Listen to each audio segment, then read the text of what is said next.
The moment when I see the cursor blinking and it's a blank page, I have it open, is one of the most exciting feelings I can describe. There's just that moment of potential, kind of like a spring, just something that you are about to spark and you know that you're the one in control. For me, writing, I see it as the mark that I make on the world, and I want to make sure that it's something I can be proud of.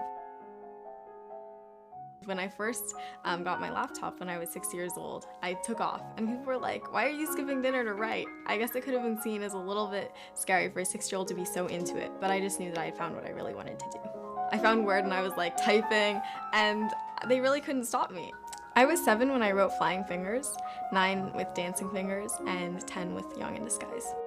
I'm not here because of any special brain power. Much as I would love to be a genius, I'm pretty sure I'm not actually, and that's something that people have to realize, that we create our own exceptionalness, which should totally be a word.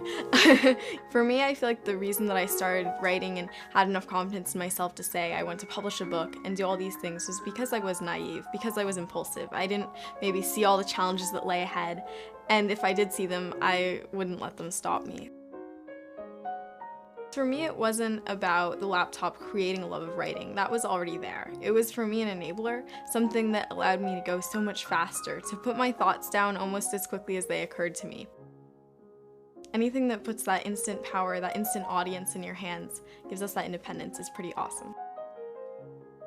I definitely love PCs. That's where I find my home because as a writer, I go there first. And I feel like in the work that I do with students, I want to be really close and accessible. Most students use PCs. They have PCs at home, they have PCs at school. And so when I'm opening up a Word document or I'm just writing collaboratively with them, it's really apparent to them, wow, this is something that I can do at home, at school.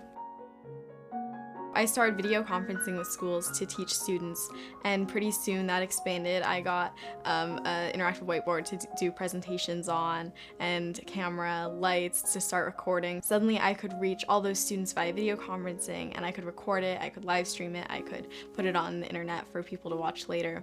This is probably one of the proudest things that I have on the wall, which is a real testament to the effect of one of my video conferences. So these kids actually started writing these poems after my conference and sent me a little book of their poems, which made me super happy and definitely the greatest feeling you can have as a teacher.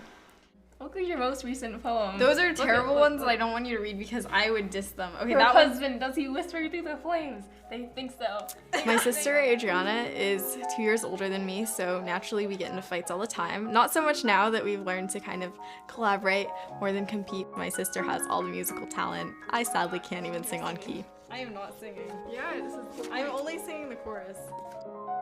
My mom has been a huge influence in my life as well, from the moment when I said, hey, I want to get published. One-handed flick and then putting on, it was so funny. My gosh. Every time he kept on stabbing himself in the eye.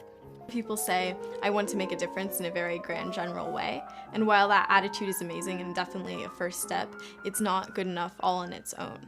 Changing things starts with the confidence that you have an idea that's worth spreading. We can really give ourselves voices in ways that we might have waited for adults or media to do before. So I got back in touch with her about like the t-shirt designs and posters and stuff. I think that the feeling for me when I step out on the court and I have a basketball and I'm trying to make a shot is very similar to the way that a cursor looks blinking on a page.